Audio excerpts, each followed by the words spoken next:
pakikipag-ugnayan sa pagitan po ng barangay at ng kanyang nasasakupan.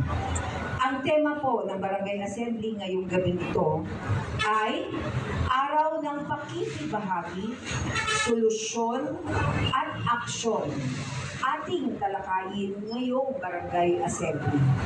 At kung inyong mapapansin, ay binibigyan po natin ng diin sa tema ang ating Barangay Assembly ang solusyon na makakamit gamit ang sama-sama po natin aksyon. Ang tunay na good governance, sabi nga, ay hindi lamang tungkol sa magandang performance ng barangay.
Miss Grand! Bang, bang, bang! Alabang! Montusa!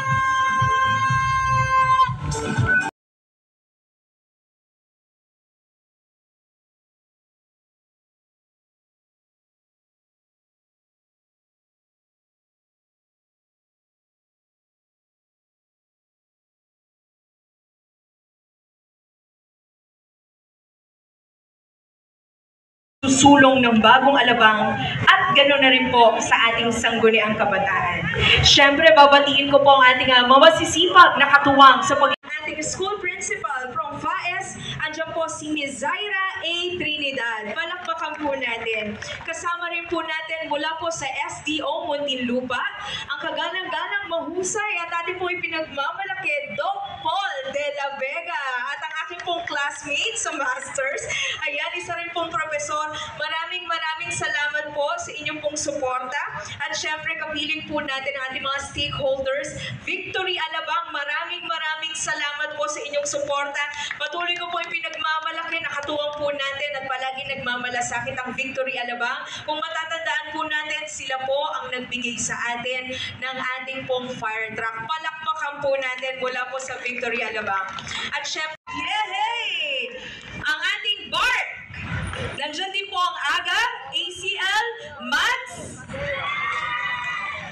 Siyempre po ang TODA, kasama rin po natin at ang mga kasamahan natin sa SRB.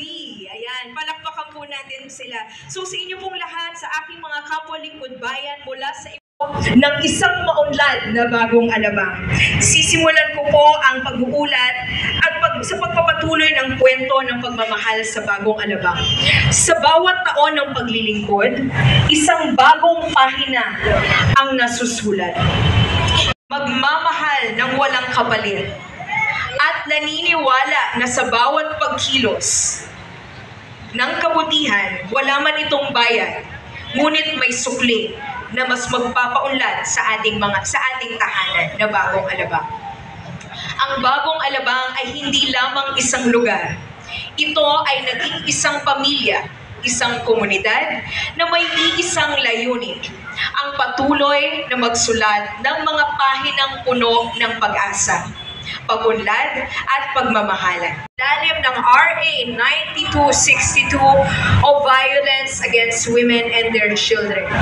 151 na kaso naman po ng RA 7610 o Child Abuse.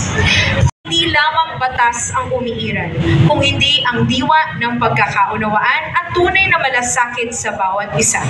Sa bawat pagkakasundong nabubuo, naroon din ang panibagong pagkakataon para sa kapayapaan ng ating komunidad. Patuloy tayong magtulungan upang mas mapalaganap ang kultura ng pag-uusap kaysa pagtatalo, ng pag-unawa kaysa paghusga at pagkapayapaan. Yes, hanggang dito na lang mga Mars. Thank you for watching. Subscribe nyo, Reynolds de Mesa. Thank you so much.